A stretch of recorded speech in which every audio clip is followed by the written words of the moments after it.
In one of the cozy suburbs of Seattle lived a girl named Emily. She was a 25-year-old girl who had moved to the city a few years ago in search of a better life. Emily worked as an administrator in a small company and rented a one-room apartment in an old but quite decent house. Her life was quite ordinary. She worked, rarely went out with friends. The rest of Emily's evenings were spent alone. Emily was close to her grandmother who raised her after her parents died.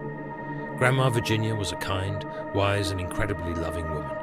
She always told Emily that life is the most precious thing we have, and one's life should be cherished.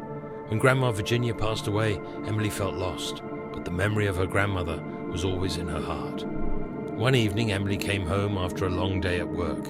She felt devastated. However, despite her tiredness, she cooked a light dinner. After that, she turned on the TV and ate dinner sitting on her favorite couch. After finishing dinner, Emily didn't have time to make her bed. She fell asleep in her clothes. In her dream, she dreamed of her grandmother. Virginia stood in front of her, so alive and real that Emily felt the warmth of her hands. Her grandmother looked at her with a seriousness that Emily had rarely seen in her lifetime. "Emily," Virginia said, "it's too soon for you to join us. You must live. Wake up." Emily tried to answer, but grandmother repeated again, "Wake up, my girl. You must live." The words sounded louder and louder, as if there was a drumbeat in her head. Emily opened her eyes. Her heart was racing, and for a moment she didn't realize where she was. However, then she smelled a strange odor, acrid and heavy. She rose from the couch and realized that the entire apartment was filled with thick smoke. Panic came in waves. Emily quickly grabbed her phone, pressing the sleeve of her sweater to her face to breathe, and began to make her way to the exit.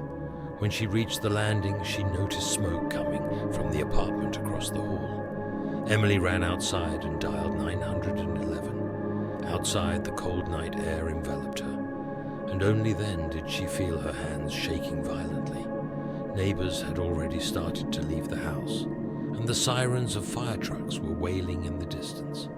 When the firefighters tackled the fire, it turned out that the fire was caused by faulty wiring in the apartment across the street.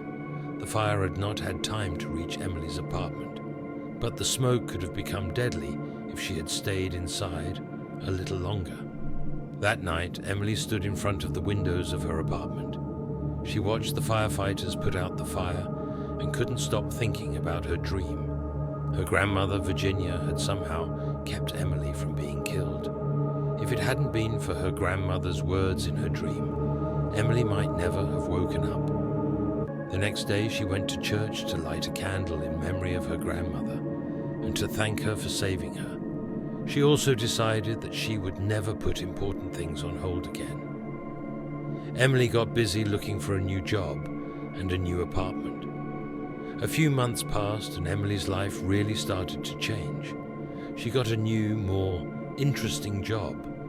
Emily made new friends and even started volunteering at a senior center. She always had a sense of gratitude in her heart for the night her beloved grandmother saved her even after she died.